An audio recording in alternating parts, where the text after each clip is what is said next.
kenapa terus ada permasalahan guru honorer ini ada 3 alasan utama.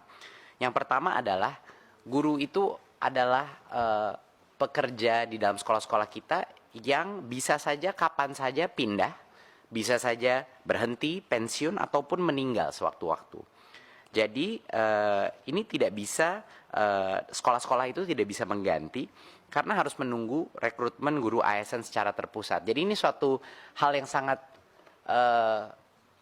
sedikit berbeda ya, di mana di siklus di sekolah itu ada kebutuhan guru yang real time, yang terjadi secara berkala, tetapi rekrutmen guru itu dilakukan secara gelondongan per tahun. Jadi ini menurut kita suatu masalah yang akan selalu menyebabkan kebutuhan guru secara tiba-tiba di dalam sekolah yang ujung-ujungnya pasti akan terpaksa merekrut honorer misalnya. Dan ini harus kita selesaikan dengan mekanisme. Permasalahan kedua adalah perekrutan ini dilakukan secara terpusat karena adanya kekhawatiran bahwa jumlah dan kompetensi guru itu tidak sesuai kebutuhan. Dan sebenarnya kalau kita sudah punya data dari setiap sekolah, seharusnya yang mengerti kebutuhan rekrutmen itu harusnya kembali lagi kepada sekolah. Mereka yang membutuhkan, dan tentunya pemerintah pusat dan Pemda bisa mengawasi berdasarkan jumlah murid dan jumlah kapasitas berapa sih sebenarnya guru yang dibutuhkan di masing-masing sekolah. Nah, karena perekrutan ini dilakukan pusat, makanya terjadi siklus-siklus yang tidak sinkron dengan masing-masing sekolah. Dan permasalahan ketiga tentunya yang sudah kita alami beberapa kali adalah Pemda tidak mengajukan formasi guru ASN yang sesuai dengan kebutuhan yang data dari pusat, gitu. Dari jumlah murid, data dari Dapodik, karena berbagai macam alasan.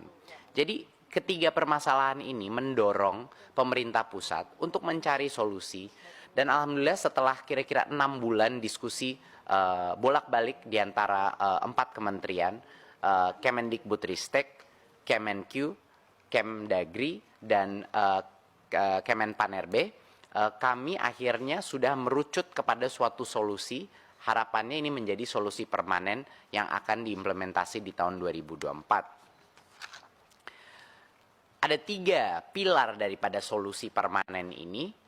Yang pertama adalah konsep marketplace untuk guru, ya, konsep talent pool untuk guru, di mana akan ada suatu tempat di mana semua guru-guru yang boleh mengajar masuk ke dalam suatu database yang bisa diakses oleh semua sekolah di Indonesia.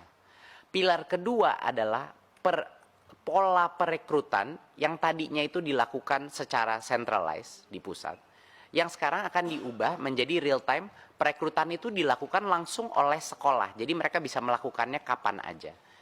Dan yang ketiga adalah memastikan bahwa kalaupun kita sudah membuat suatu marketplace atau bisa dibilang pasar talenta untuk setiap sekolah, tetap saja pasti akan ada sekolah-sekolah yang kebutuhan guru dan tidak ada guru-guru yang ingin diposisikan di sekolah itu.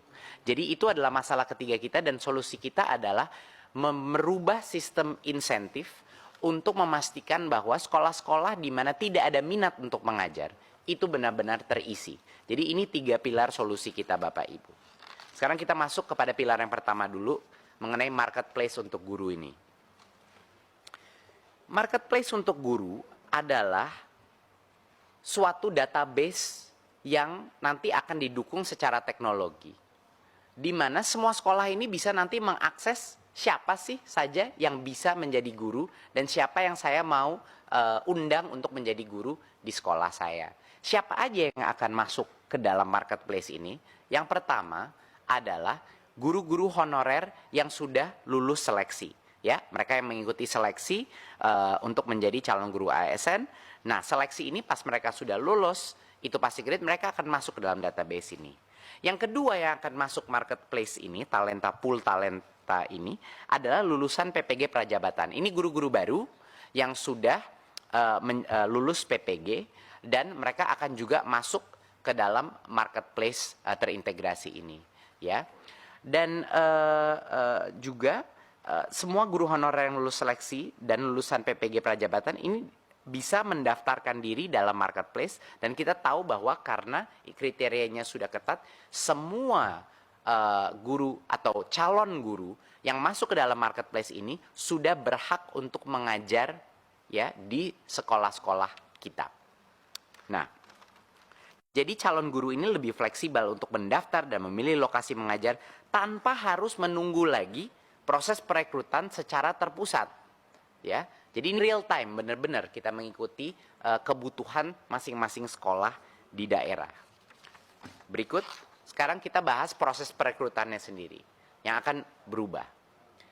Yang pertama, langkah pertama adalah anggaran gaji dan tunjangan guru ASN yang sekarang itu ada di Pemda, ini dialihkan langsung ke sekolah.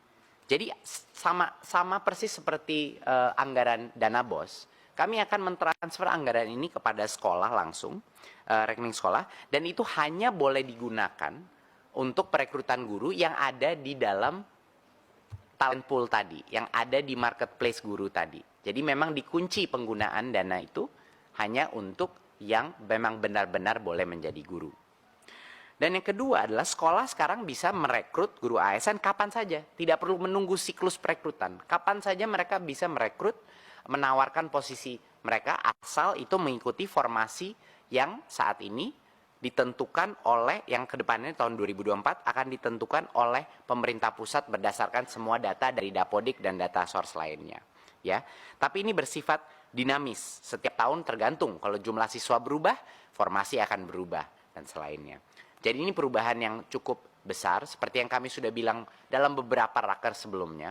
Kalau memang kita menyadari bahwa formasi dari daerah tidak akan mencukupi menutupi kebutuhan guru kita, formasi itu pun sekarang rencananya akan ditentukan oleh pusat berdasarkan data Dapodik, ya, dan data-data lain.